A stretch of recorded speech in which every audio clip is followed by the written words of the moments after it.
بسم اللہ الرحمن الرحیم۔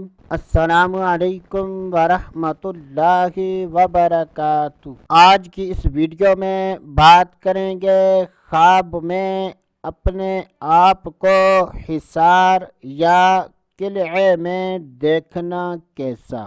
جب بھی خوابوں کی تعبیر بیان کی جائے اور اس میں مرد و عورت میں سے کسی کا ذکر نہ ہو تو اس سے مراد مرد و عورت دونوں ہیں۔ حضرت سیدنا ابراہیم کرمانی رحمۃ اللہ تعالی علیہ نے ارشاد فرمایا کہ اگر کوئی خواب میں اپنے آپ کو ایسے حصار میں دیکھے کہ جس سے نکلنا بہت زیادہ مشکل ہو تو یہ اس بات کی دلیل ہے کہ خواب دیکھنے والا دشمن کے شر سے محفوظ رہے گا۔ حضرت سیدنا ابن سیرین رحمۃ اللہ تعالی علیہ نے ارشاد فرمایا کہ اگر کوئی خواب میں اپنے آپ کو حصار یا قلعے میں دیکھے تو یہ اس بات کی دلیل ہے کہ خواب دیکھنے والا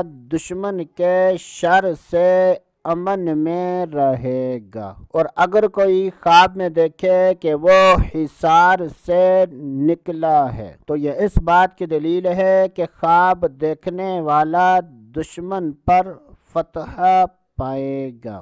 حضرت سیدنا امام جعفر صادق رحمۃ اللہ تعالی علیہ نے ارشاد فرمایا کہ اگر کوئی خواب میں اپنے آپ کو حصار میں دیکھے تو یہ اس بات کی دلیل ہے کہ خواب دیکھنے والے کی نعمتوں اور رزق میں فراخی ہوگی۔ اللہ عز و جل سے دعا ہے کہ اللہ عز و جل ہمیں اچھے خواب دیکھنے، برے خوابوں سے بچنے کی توفیق عطا فرمائے۔ تو دوستو آج کے لیے اتنا ہی، اگلی ویڈیو تک اجازت، اللہ حافظ۔